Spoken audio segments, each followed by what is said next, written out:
Welcome back to the Panic Room, guys. I am so excited to film this video today. Today we are going to be doing a deep dive, geek out, everything I love about one of the most influential book series in my entire youth, which is Animorphs. I mean, let's pause and just check out this cover, right? And if you're wondering, I picked this book to show you in the beginning. I know you saw my little overview of my entire collection. I do have every single book, all the special editions, all the external books, all of them. I have them all. But this was the one that I was gifted when I think I was around 10 years old. Let's see. This one was printed 1997, so I was probably 11. I think it was my 11th birthday that I was gifted this book, and I was hooked. I was absolutely hooked. I loved the series. I immediately started collecting all the books. I can't tell you, they are amazing. So before we dive in, I have a bunch of different things that I'd like to do in this video. I hope you guys will stick around. Please like, subscribe. It would really help me out. So to give you guys a little bit of a backstory before we get really into a lot of the things that I want to do in this video, we have a group of human children who happen upon an alien in like a junkyard who gives them the ability to morph. And in this world, morphing is when you touch something with DNA, an animal, that you can then turn into. So going back to our little book here, I use this as our example. Our first character here, this is Jake, and you see he has a tiger morph. And from what I understand, there is unlimited ability to acquire morphs, and it literally only takes touch. I think it's probably roughly 30 seconds to a minute. And what's interesting, because you might be asking yourself, how the hell did he touch a tiger?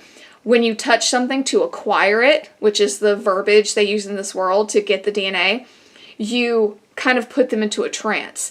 So I guess it kind of gives you the ability to haul ass whenever you break the tie. So that is how they get their battle morphs, as they call them. So again, we see like Jake has the tiger. Our other character, Cassie, that's a fly morph. Marco, who is Jake's best friend, has a wolf morph. And then Rachel, who is Cassie's best friend, she has a bear morph. Now you might be wondering, why the hell is there a bird on the cover? That is Tobias. And so let's get into some of these characters here. Jake is sort of the arbitrary leader of this group. Nobody ever really voted him to be the leader, but I guess that's sort of how leaders happen. They just sort of are, at least the good ones, right?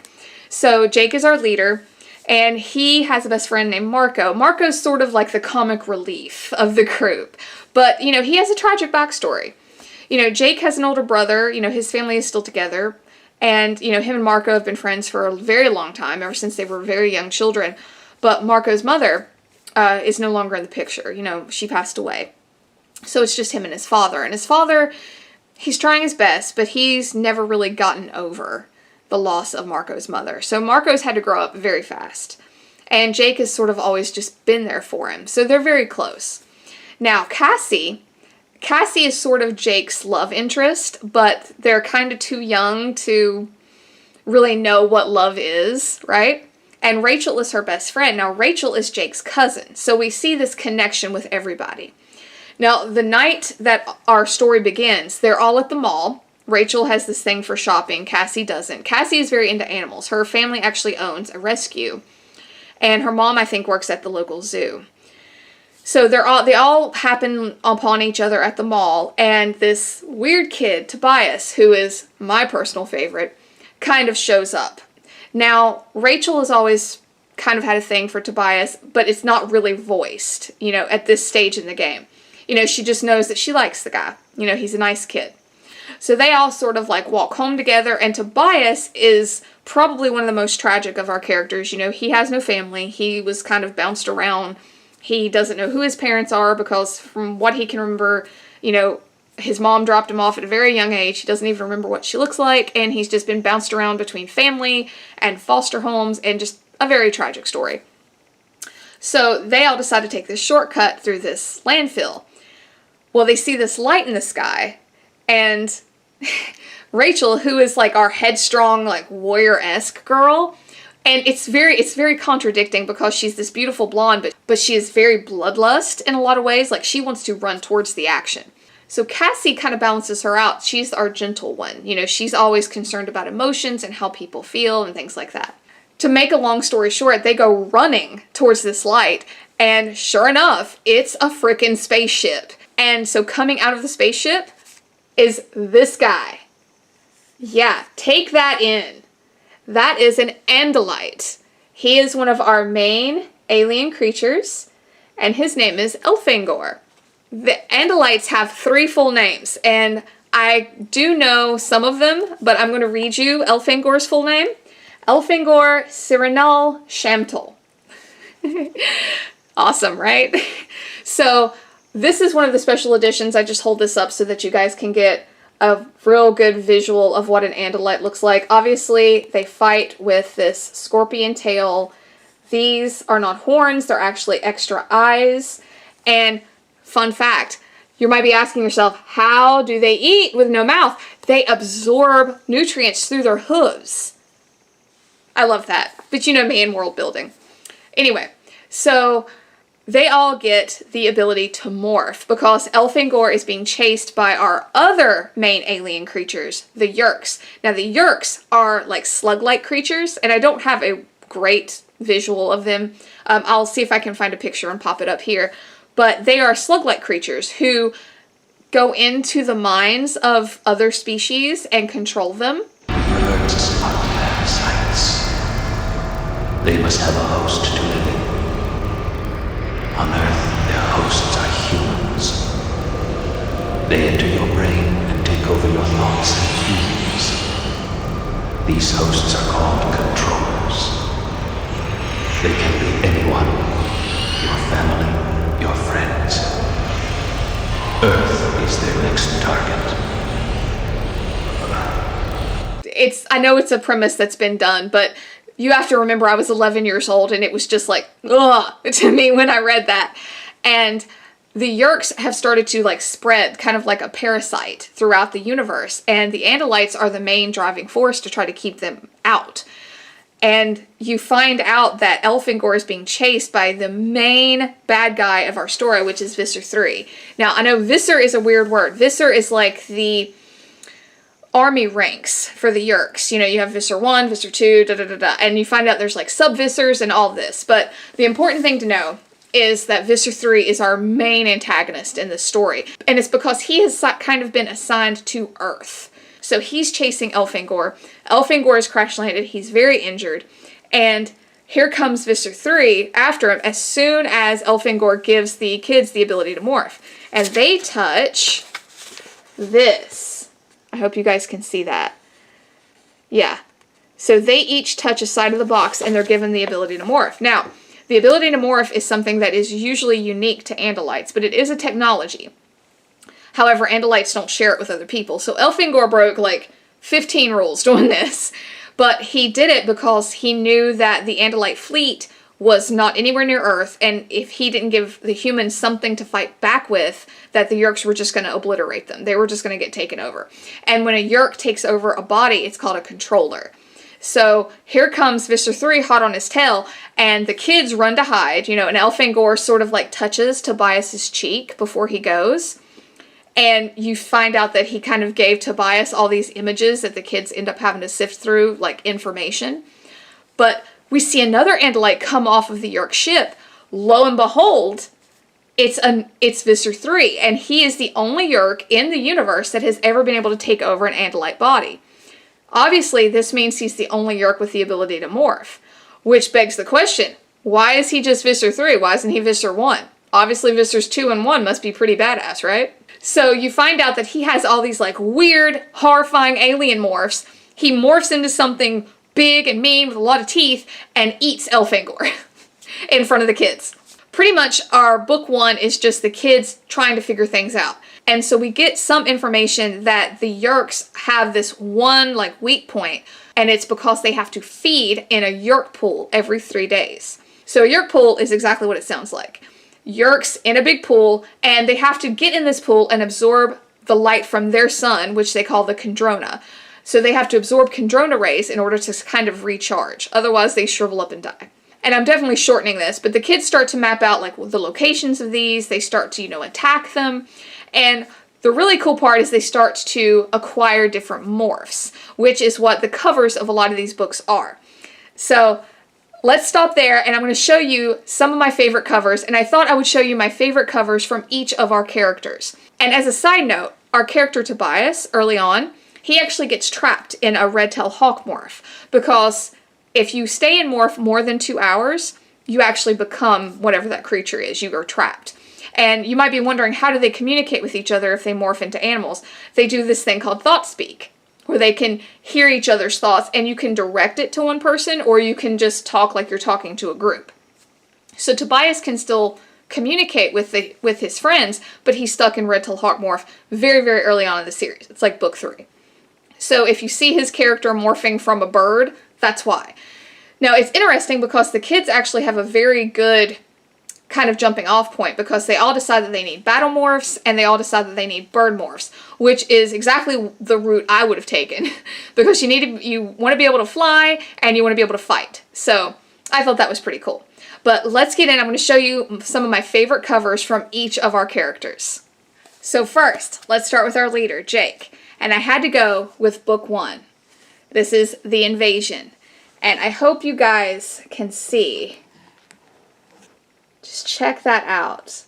All of the books have this transition. How horrifying, right? But so cool. And then you open it up, and we have a scene from the book here. So yeah, this is number 1, The Invasion. This is probably one of my most favorite Jake covers. So number 2, one of my most favorite Marco covers. Yeah, this is book 30.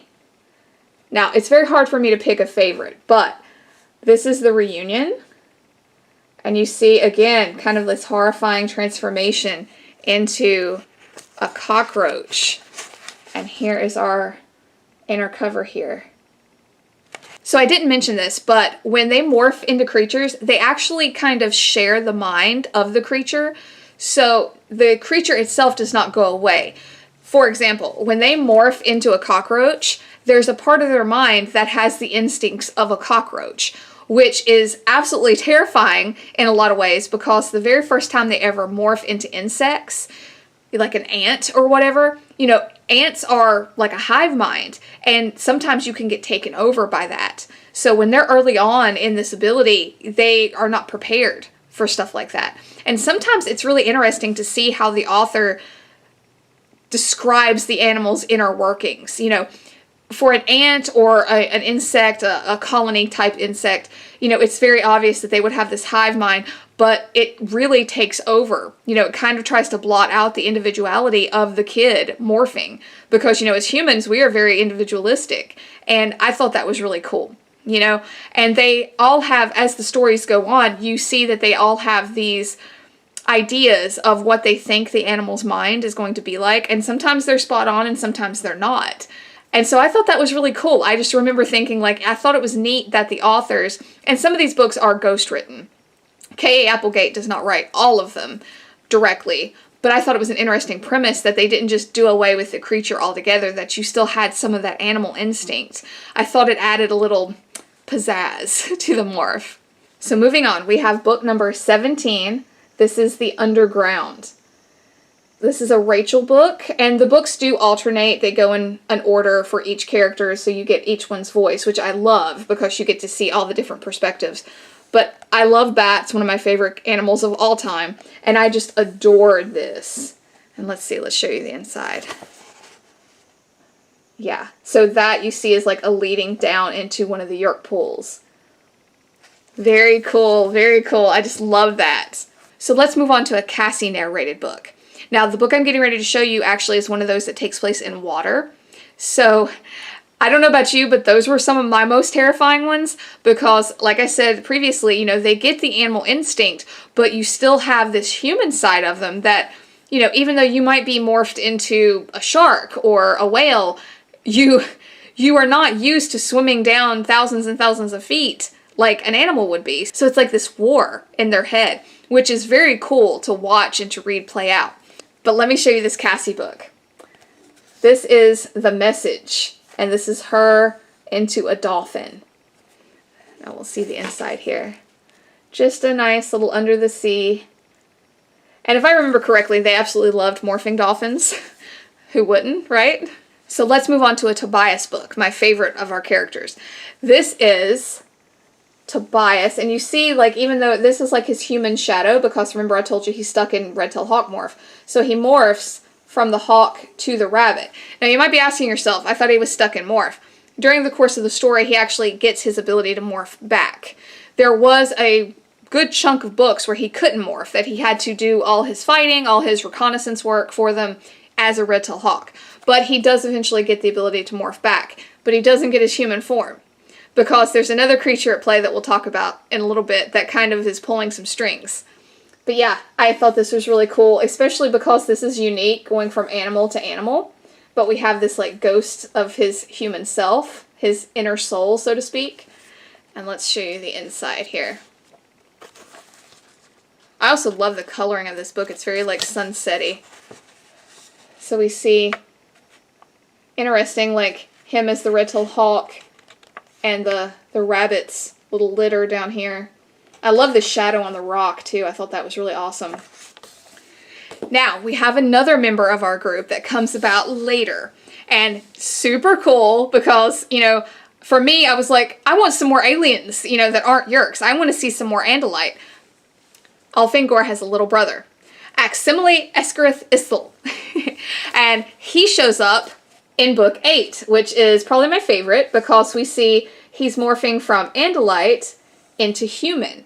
And this is really awesome because he, being an Andalite and growing up in this world, you know, he's still just a kid, you know, as far as Andalites are concerned. So he's roughly the same age as our human characters. But he takes some DNA from all of them and makes his own human morph because, you know, he's cool like that. Yeah, I thought this was awesome. I loved his appearance. And he stays a part of the group up until the end, you know, and it's so funny because in the Andalite universe, in their military, you know, their leaders are called princes. So when Jake kind of like lets him know that he's this leader, now Jake is a very reluctant leader, but they all sort of know he is. So throughout the book, he calls him Prince Jake, which pisses him off a lot, but just a fun little side note. So yeah, those are some of my favorite covers. Now, I don't want to give away every detail of this book series because I don't care how old you are, I think you should read it. I think it's a wonderful book series. I especially think those of you with kids who like to read or who you might want to try to get into reading more, I highly suggest picking these books up. They're very cool, very sci-fi, and yeah, I think it might, you know, at least I hope that it might spur a child on to read some more. So now let's get into some of the special editions. A lot of these are chronicles, which they go like in a species order. There are Alternomorphs or there are Megamorphs. Now, you've already seen one of the Megamorphs. Megamorphs number 1 is the one I showed you at the beginning of the video. This is the one that hooked me, that got me addicted to this series. And these are just like massive stories. You can see they're a lot thicker than, well, not a lot thicker, but they're thicker than a regular book. But each of the chapters goes back and forth, like here. Here, we have like this chapter is Rachel. Let's look. Here we go. The next chapter is Axe, which is what they call Aximile Escarith Issel, short for Axe. So you get the idea. And these are just like massive overarching stories. I would like to say that these are standalone books, but yes and no. I think that you get more out of them if you're reading the series, but if you don't want to read the series and you just want to pick one of these up, I think it can stand on its own fairly well. So this was Megamorphs number 1. Then we have Megamorphs number 2. Now for this one, I actually have, because this was part 1 and part 2 Megamorphs, and then I had the book with both of them in it. So yeah, I'm just going to show you the big one. And this one is In the Time of the Dinosaurs, which goes really ham into the sci-fi side of things because obviously they get thrown back in time. Again, I'm not going to ruin it in case you want to pick one of these up for yourself or for one of your children. But yeah, I think it gives it away what happens in this particular book. But it is really cool. One thing that stood out to me in this book was some of the different alien species that you meet. And Tobias is a big dinosaur nerd. And did all of us not go through a dinosaur phase? Like, I went through a dinosaur phase. I totally did. I went through a dinosaur phase. I went through like a star phase. I went through like a tree, leaf, flower phase. Was I weird? Did you go through a phase like that as a kid? So this played into my dino phase really well. And what was really cool about this one, I remember at one point, they're all in a tree as humans because, you know, the 2-hour limit thing. And Cassie makes the point, like, oh, here we are, primates in a tree just a couple 100,000 years early, which I thought was funny. But yeah, very cool, very good Megamorphs. So then we have Megamorphs number 4, Back to Before. This one starts to get a little cerebral because we kind of get a whole It's a Wonderful Life situation with Jake about like how you see the world if another choice had been made. I don't want to give too much away because this is a really awesome book. But yeah, it's a very much a wonderful life, what would happen if kind of book. Loved, loved, loved this one. Let me show you the inside of this one because I just, look how, I love that cover. It looks like they're going to make like a 90s rap album, doesn't it? But yeah, see, this one folds out and we see all of their battle morphs. Is that not so cool to anyone but me? But yeah, so this is an awesome one. Loved this one. So then the last Megamorphs, Elfangor's Secret. This is awesome for all of you like time travel nerds because we go hopping through time with the Animorphs and Visser 4.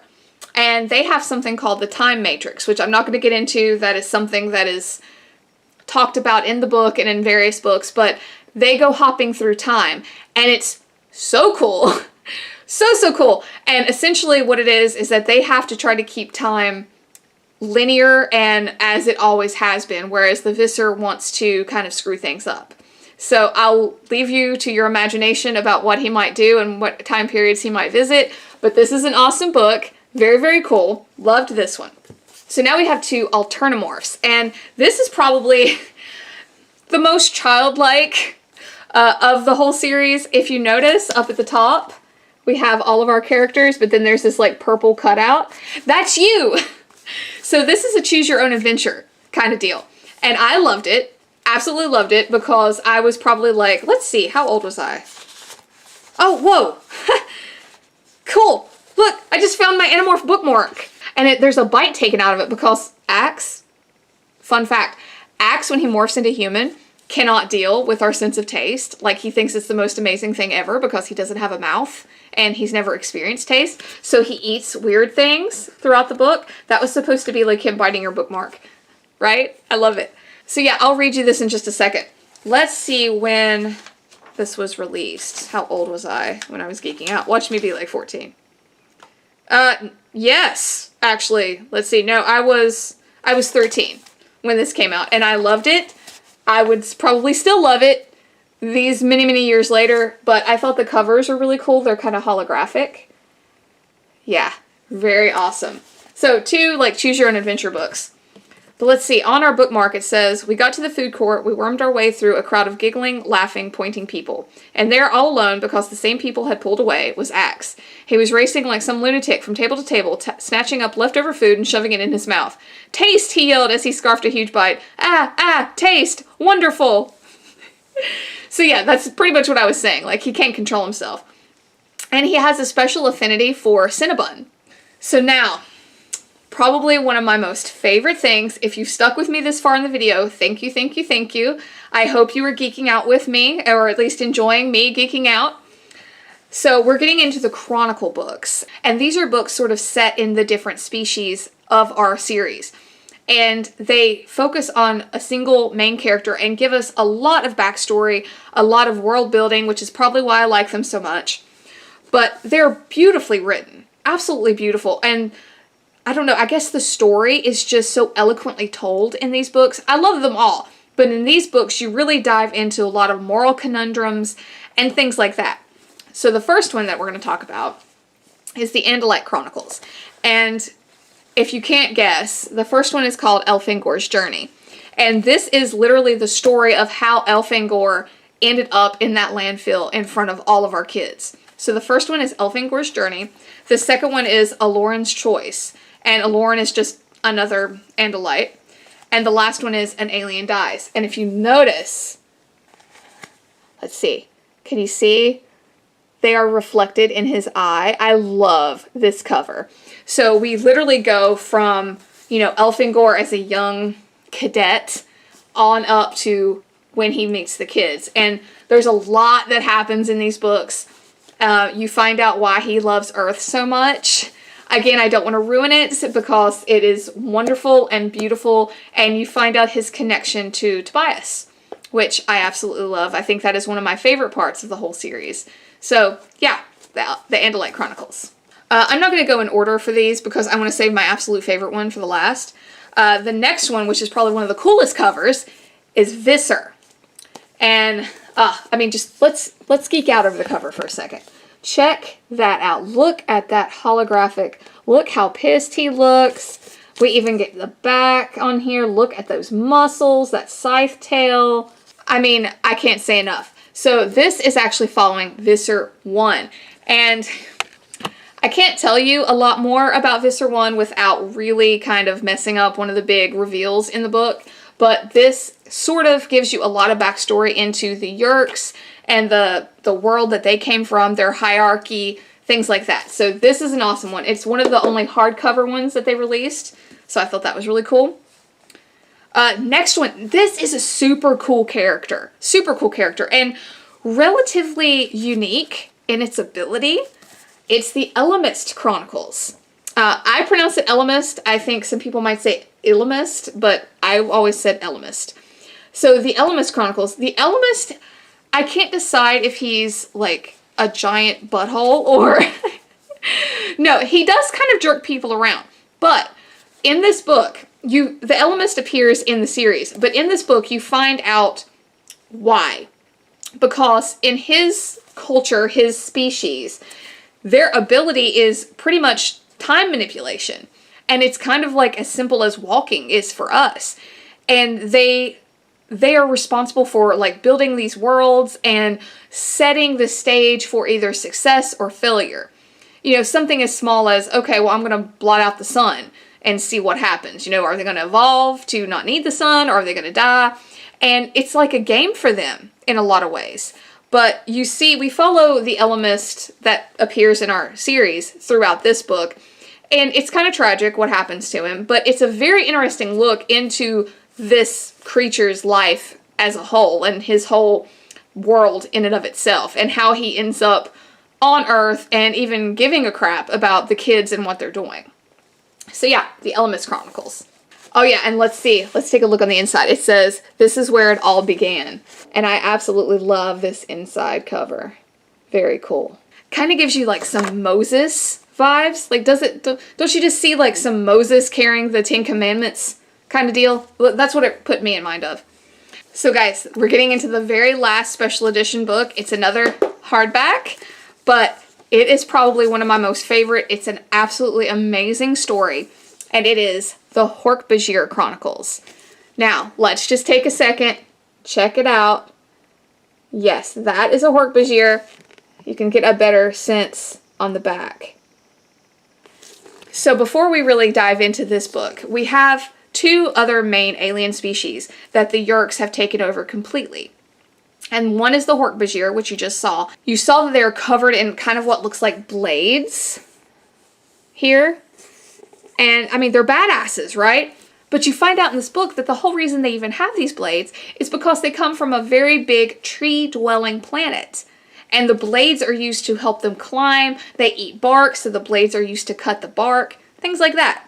So they're not very vicious. As a matter of fact, they're not exactly an intelligent species. You know, they're very simplistic, but as such, they're not very warlike. You know, they kind of just want to be left alone to climb their trees and eat their bark.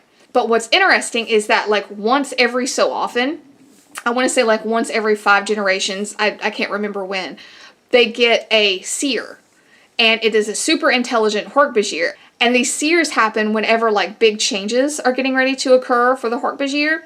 But this story is told in such a wonderful, wonderful way. The story centers around one of these seers that I was talking about, and kind of gives you the backstory as to how the Yeerks took over the Hork-Bajir planet. It's amazing. And we get like a female Andalite character for the first time. Again, so cool. But Tobias kind of figures into the beginning and the end of this story too. I can't give a whole lot more away. But yeah, just I absolutely love this book series. It's so, so cool. Now, the second alien species that figures into the Yeerk world is the Taxxons. Taxxon. I always said Taxxons. These are these big centipede-like creatures that are driven by hunger, and they're essentially worker bees for the Yeerks. Now, we don't get something on the Taxxons, mostly because they are very hive mind, they're very insect-like. We don't get a whole lot about them. You do get a little bit in the Andalite Chronicles, kind of on their world, because the Andalite Chronicles venture that way in a couple chapters. But yeah, there's not really enough to do a whole chronicle book on them. But oh my goodness, this one, absolutely love it. I still say it's one of the best books I've ever read in this whole series. I thought they really outdid themselves with this one. So guys, that is it. Thank you so much for sticking with me. Thank you for letting me geek out. I hope you enjoyed this. Tell me, have I sparked your interest? Do you want to go pick up the Animorphs books? If you've read them, let me know. I'm sure that some of us are way past the age to have read these recently, but did you read these as a kid? Because they were huge in my world. I watched the TV show. There was, I think, like maybe 2 seasons on Nickelodeon. I watched that. I even have the biography of all the characters from the show. The people who played them, because I was a huge, huge fan. I mean, you know me, I love being immersed in any world that I like, and when it became a TV show, that was just another way for me to be immersed in that world. So yeah, I was a member of their fan club, the only fan club I've ever been a member of, before or since. So yeah, thank you guys so, so much. I hope you enjoyed this video. Please let me know what you thought in the comments down below. I love talking to you. So I will see you guys next time in the Panic Room. Bye for now.